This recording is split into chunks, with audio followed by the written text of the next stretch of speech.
فرما دیا انا نحن نحیی الموتى، بے شک ہم مردوں کو زندہ کریں گے۔ تو ہم جو زندہ ہیں،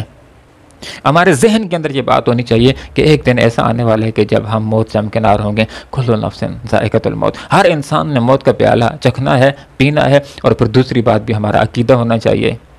کہ ایک دن ایسا آئے گا کہ ہمیں زندہ کیا جائے گا، میدان محشر میں حاضر ہوں گے اور اپنے اعمال کی ہم نے جواب دہی کرنی ہے۔ ہم جو کچھ بھی زندگی کے اندر کرتے ہیں اس کو محفوظ کیا جا رہا ہے، اللہ کو بھی یاد ہے،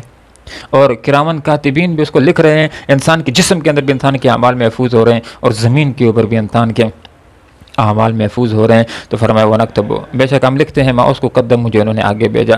وہ آثار ان کے آثار کو بھی۔ انسان جو اعمال کرتا ہے یہ دو طرح کے ہوتے ہیں،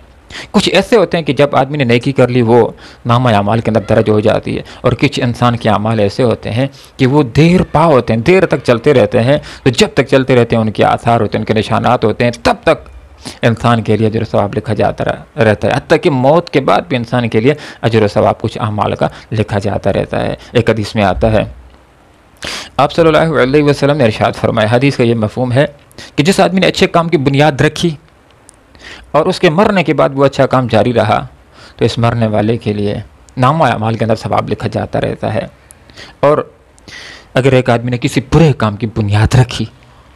اور اس کے مرنے کے بعد بھی وہ برا کام جاری رہا، تو اس کے نامہ اعمال کے اندر بھی گناہ لکھے جاتے رہتے ہیں۔ مثلا کسی آدمی نے گانوں کی فلمیں، گانے اور اسی کیسٹیں بنا لی ہیں، تو جب تک لوگ ان کو سنتے رہیں گے تو جس نے وہ کیسٹیں بنائی ہیں اس کو بھی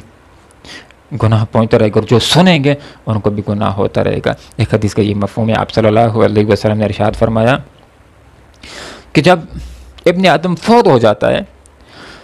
تو اس کے اعمال کا سلسلہ بند ہو جاتا ہے سوائے تین کے۔ نمبر 1 صدقہ جاریہ، کہ کہیں پر مسجد کے اندر دریاں بچھا دی ہیں،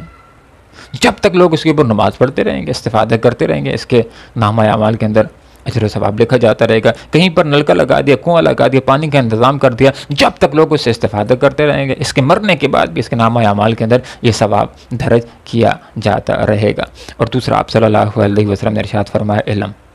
کہ جس سے نفع حاصل کیا جائے۔ ایک کتاب لکھ لی ہے، تفسیر لکھ لی ہے، جب تک لوگ اس سے استفادہ کرتے رہیں گے، اس کو پڑھتے رہیں گے، اس سے ہدایت پاتے رہیں گے، اس کے نامہ اعمال کے اندر اس کے مرنے کے بعد بھی نشانات لکھے جاتے رہیں گے، اجر و ثواب لکھا جاتا رہے گا۔ اور تیسرا، کہ مرنے کے بعد بھی جس کا ثواب انسان کو پہنچتا ہے وہ نیک اولاد جو والدین کے لیے دعا کرتی ہے۔ تو اگر ہم اولاد کو اپنا صدقہ جاریہ بنانا چاہتے ہیں، اعمال جاریہ کا سبب بنانا چاہتے ہیں کہ مرنے کے بعد بھی ان کی وجہ سے ہمارے اعمال کے اندر ثواب لکھا جاتا رہے، تو ایک ہی طریقہ ہے کہ ہم ان کی نیک تربیت کریں، اچھی تربیت کریں، اسلامی تربیت کریں۔ تو اللہ رب العالمین نے ارشاد فرمایا کل شیء احصیناہ، ہر ایک چیز کو ہم نے ضبط کر رکھا ہے فی امام مبین،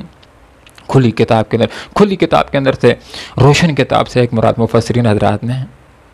لوح محفوظ کو بھی لیا ہے کہ ہر چیز کو اللہ تعالیٰ نے لوح محفوظ کے اندر ضبط کر رکھا ہے، اور امام مبین سے ایک مراد مفسرین حضرات نے یہ بھی لی ہے انسان کا نامہ اعمال، کہ جو کچھ بھی انسان کرتا ہے اس کے نامہ اعمال کے اندر لکھا جاتا ہے۔ حال یہ ہے کہ جس وقت آخرت میں جائے گا، اپنے نامہ اعمال کو دیکھے گا تو حیران ہو جائے گا کہ کیسی کتاب ہے،